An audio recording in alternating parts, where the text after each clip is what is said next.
Welcome back to the secret volcano lair. Just outside here we have Brad's partly wrecked large grid tank, which has been out here playing decoy and taking a bit of a beating.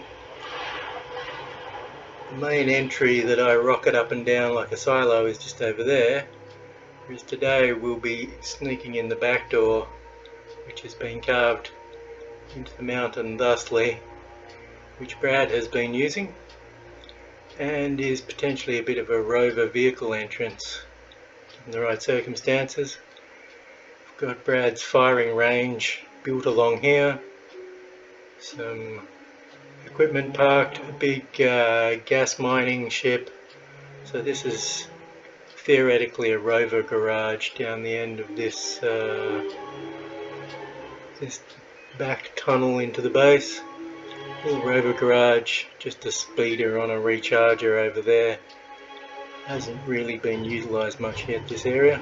So Brad's weapon range fires over there, and this is Brad's working area at his current project.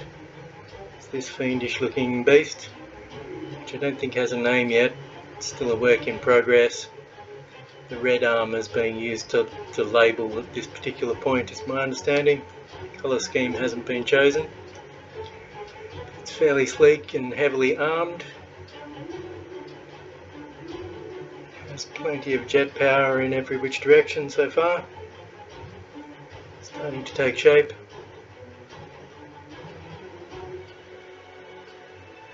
Plenty of lifting jets, plenty of firepower. So those are AC2s from the Battletech mod,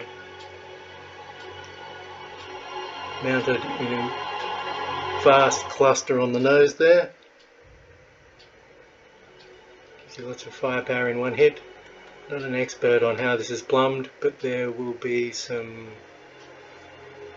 plumbing specifically for the various guns. Red plumbing, blue plumbing, which will all have to be explained in a later video, I'm sure. Got reactors under the floor.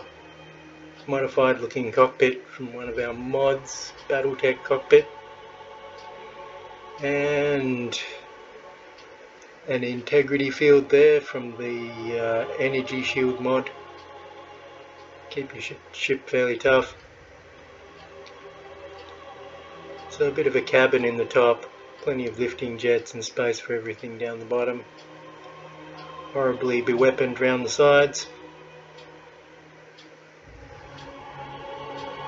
Work in progress, but coming along. Sitting on his build stand, which has been recoloured silver, covered in spotlights. Likes to have plenty of light on his subject while he's working. So we'll have to see how that comes along. Brad's favourite mining vehicle with roll cage and a general abundance of protection. Desiato plugged in over here. This is the old Screaming Firehawk with its roof ripped off, I'm assuming in order to take a look at the plumbing and to reuse some plumbing ideas from that in a new ship. So this is a drill rig looking down into the big cave, and then straight out across it is the other end of that gun range we flew past, and the targets for that. So some armour plate with some bullet holes in it. And sweeping down into the undercroft area here in the deeper dungeons of the cave, we've got the Ramstein Mark II, which is a bit of a solid beastie. It's got an abundance of assault cannons, which I like, and a very, very heavy armoured nose. And the Mark I, which did the job, but I needed something bigger.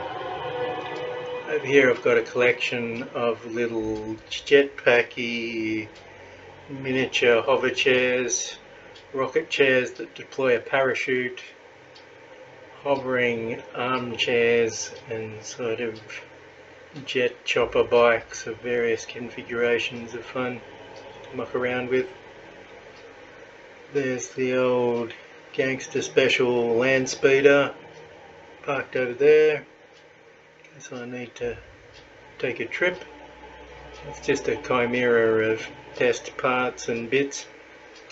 This is a half-built attempt at a kind of Optimus Prime transformer kind of guy who drives around and then stands up on legs. Started work on a small grid one. I've got a few different ones of those. So what's left of my speeder collection, I've deleted a few of them now, but they're getting whittled away. The old Sky Tank and another transformer, this one driving around on the ground at the moment, and then a large grid Optimus Prime sort of idea, because the floor's too rough for small grid rovers, so I thought if I had a large grid one who had some jets, maybe he can sort of hover and not be such a wobbly transformer. That's all sort of experimental, highly experimental stuff. That's just a little lifting ship I built for moving stranded things around. The old flying saucer, which is still my go-to for interplanetary travel. And if you can't have a ship that's pointy, you can at least have a ship that's round.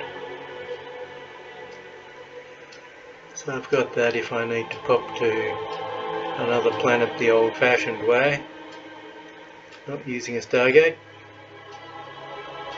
Go old school in that. These are a bunch of jet-powered, ion-powered surfboards, spaceboards, silver surfer boards I was mucking around with.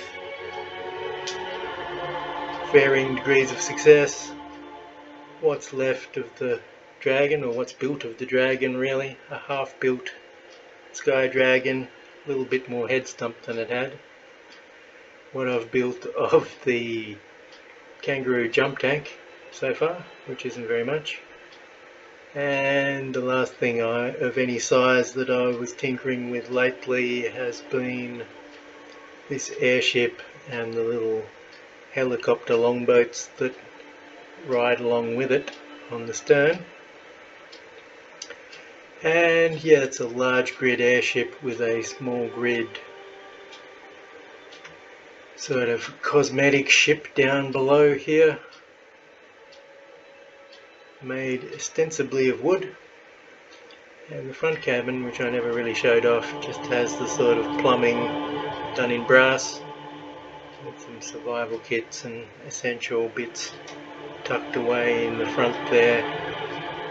Were never really shown off before. Yes, good fun mucking around with some harpoons. I eventually made it so that it was fixed and not just hanging from the harpoons, because that turned out to be a little bit mad.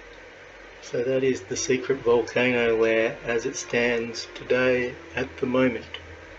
Remember, don't like and subscribe to anything because people tell you to. Think for yourself. See ya.